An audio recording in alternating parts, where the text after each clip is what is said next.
પણ સ્પર્ધાત્મક પરીક્ષામાં જ્યારે ઓબ્જેક્ટિવ એક્ઝામ લેવાની હોય ત્યારે ઇતિહાસ અને ભૂગોળ જેટલું વાંચો ને એટલું ભૂલી જાઓ.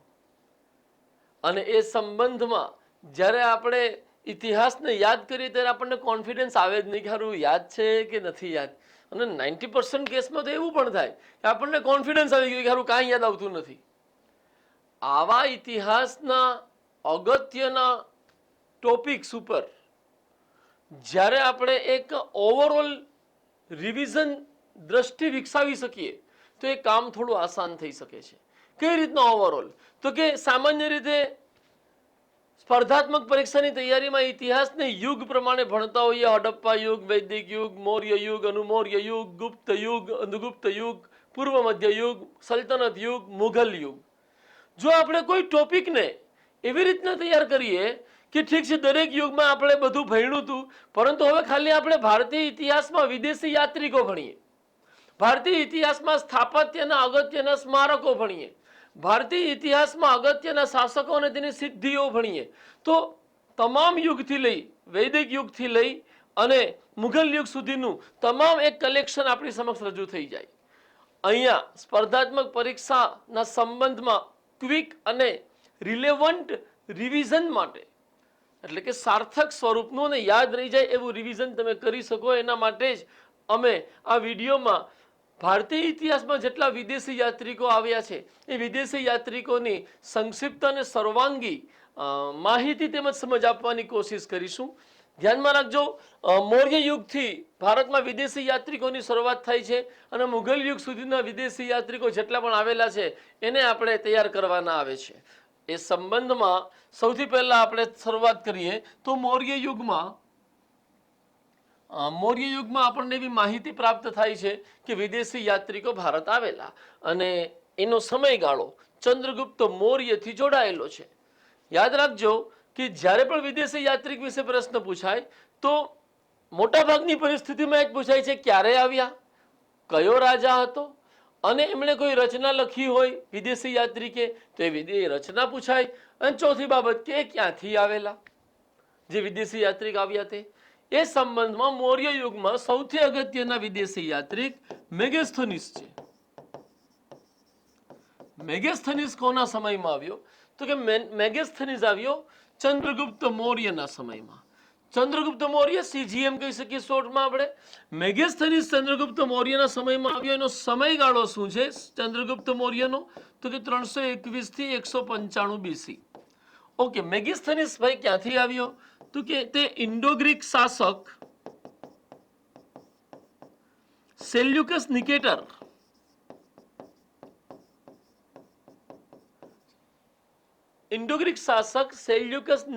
નો રાજદૂત હતો કે જેનું શાસન વર્તમાન અફઘાનિસ્તાન અથવા એની આસપાસના પ્રદેશમાં ફેલાયેલું હતું. આ સેલ્યુકસ નિકેટર ના રાજદૂતના રૂપમાં મેગેસ્થનીસ આવે છે અને આ મેગેસ્થનીસ એક ઇન્ડિકા નામનો ગ્રંથ લખે છે. આ ઇન્ડિકા ગ્રંથમાં મૌર્ય યુગીન ભારત વિશે અગત્યની માહિતી પ્રાપ્ત થાય છે. મૌર્ય યુગમાં વિદેશી યાત્રિક જે આપણે યાદ રાખવો જોઈએ એ છે મેગેસ્થનીસ. આ સિવાય બિંદુસારના સમયમાં પણ ડાયોનિસસ નામનો એક વિદેશી યાત્રિક આવેલો, એક અન્ય વિદેશી યાત્રિક પણ આવેલો બિંદુસારના સમયમાં કે જે ચંદ્રગુપ્ત મૌર્ય પછી થયો. મારા યુવાનો, મૌર્ય યુગ પછી અગત્યનો વિદેશી યાત્રિક આપણે જોઈએ તો અનુમૌર્ય યુગમાં આપણને અજ્ઞાત સ્વરૂપે સામે આવે છે. અનુમૌર્ય યુગમાં એક પુસ્તકની રચના થઈ જેનું નામ હતું Periplus of the Erythraean Sea. Periplus of the Erythraean Sea કે જેમાં આપણને ભારતીય બંદરો અને ભારતના વેપાર વિશે માહિતી મળે છે. પેરિપ્લસ ઓફ ધ એરિથ્રિયન સી, આનો લેખક કોણ છે એ અજ્ઞાત છે અને આ રચના જે છે એ અનુમૌર્ય યુગના સમયગાળાથી એટલે કે ઈસવીસન પૂર્વે 200 થી 300 AD વચ્ચે જોડાયેલી છે. મારા યુવાનો, આનો લેખક અજ્ઞાત છે એનો અર્થ એમની સમજના કે અજ્ઞાત નામના વ્યક્તિએ લખી. આનો લેખક અજ્ઞાત છે એનો અર્થ એ છે કે આનો લેખક કોણ છે એનું નામ જાણી શકાયું નથી. એક વાત ઓર અહીંયા સમજવા જેવી કે પ્લિની કે જે એક રોમન ઇતિહાસકાર છે ને એણે ધ હિસ્ટોરિકા નામનો ગ્રંથ લખ્યો. પ્લિનીની જે રચના છે ધ હિસ્ટોરિકા કે જેમાં ભારતના ઇતિહાસ અને વેપાર વિશે માહિતી મળે છે એ પણ અનુમૌર્ય યુગ દરમિયાન જ એની રચના યુરોપમાં થઈ હતી. એક ગ્રીક ભૂગોળ શાસ્ત્રી થયા, એનું નામ છે ટોલેમી. ટોલેમીએ જ્યોગ્રાફી નામનો ગ્રંથ લખ્યો અને એમાંથી પણ ભારત વિશે કંઈક માહિતી મળે છે. ટોલેમીનું જ્યોગ્રાફી ગ્રંથ પણ આ અનુમૌર્ય યુગથી જોડાયેલો છે. એ પણ યાદ રાખવાનું, પ્લિની કે ટોલેમી ભારત આવ્યા હોય એવો કોઈ પુરાવો આપણને અત્યાર સુધી મળેલ નથી. ભારત આવ્યા હોય એવી સ્થિતિ અને અરબ સાગરના વેપારની સ્થિતિમાં આ ગ્રંથ કામનો છે. તો અનુમૌર્ય યુગથી પર્ટિક્યુલર કોઈ એવા યાત્રિકનું નામ સામે નથી આવતું કે જે યાત્રિક ભારતમાં નક્કરપણે મુલાકાતે આવ્યો હોય. પછી આવ્યો ગુપ્ત યુગ. ગુપ્ત યુગ એવો યુગ છે કે ગુપ્ત યુગ પહેલાના સમયમાં આપણને ગ્રીક વિદેશી યાત્રિકો મળે છે. ગુપ્ત યુગથી મારા યુવાનો કન્ડિશન એવી સર્જાય છે કે ચીની યાત્રિકોની શરૂઆત થાય છે અને પહેલો ચીની યાત્રિક ફાહિયાન હતો. ફાહિયાન જ્યારે ભારતમાં આવ્યો ત્યારે ભારત પર કોનું શાસન હતું તો કે ગુપ્ત વંશનું શાસન હતું. ગુપ્ત વંશમાં ચંદ્રગુપ્ત અગેન સીજી ચંદ્રગુપ્ત દ્વિતીય વિક્રમાદિત્યનું શાસન હતું. આનો સમયગાળો અંદાજિત કેટલો છે કે આનો સમયગાળો અંદાજિત 375 એડી થી 412, કેટલીક પુસ્તકોમાં 415 મળે છે. 375 થી 415 એડી વચ્ચે તો ફાહિયાન લગભગ 7-8 વર્ષ ભારતમાં રહ્યો, જે 400 ને 415 વચ્ચે આવ્યો. ફાહિયાન ચીનનો યાત્રી હતો અને એનો સમયગાળો ગુપ્ત યુગમાં ચંદ્રગુપ્ત દ્વિતીય વિક્રમાદિત્યથી જોડાયેલો છે. ફાહિયાને એ સમયના ભારત વિશે ઘણી બધી માહિતી આપી છે. એ પછી આપણે જોઈએ કે અનુગુપ્ત યુગમાં કયો યાત્રી અગત્યનો આવ્યો તો કે સૌથી અગત્યનો યાત્રી જે અનુગુપ્ત યુગમાં આવ્યો એનું નામ છે હુએનસાંગ. હુએનસાંગ જે ચાઇનાનો હતો અને એણે એ ભારતમાં જ્યારે આવ્યો ત્યારે ભારત ઉપર ઉત્તર ભારતના ક્ષેત્રમાં હર્ષવર્ધનનું શાસન હતું અને આ હર્ષવર્ધનના સમયગાળો આપણે જોવા જઈએ તો 606 થી 647 વચ્ચેનો સમયગાળો અંદાજિત છે અને એમાં 630 થી લગભગ 643 દરમિયાન હુએનસાંગ ભારતમાં રહ્યો. હુએનસાંગે વલ્લભીની મુલાકાત લીધી જ્યાં મૈત્રક વંશનું શાસન હતું. હુએનસાંગે દક્ષિણ ભારતની યાત્રા કરી અને પલ્લવ વંશના રાજધાની કાંચીની પણ મુલાકાત લીધી. આ હુએનસાંગે પોતાના ભારત વર્ણનનું ભારત અંગેના અનુભવોનું વર્ણન સ્ત્રીયુકી નામના ગ્રંથમાં કરેલું છે. મારા યુવાનો, આ હુએનસાંગ હર્ષવર્ધનથી જોડાયેલ છે. એ પછી પૂર્વ મધ્ય યુગમાં ભારતમાં કયા વિદેશી યાત્રિકો આવ્યા તો કે પૂર્વ મધ્ય યુગમાં આવેલા વિદેશી યાત્રિકોમાં એક સૌથી અગત્યનો છે અલ-બરુની. અલ-બરુની કે જેણે મોહમ્મદ ગઝની સાથે ભારત આવેલો અને ભારત ઉપર એને ઘણો બધો અભ્યાસ કરી કિતાબુલ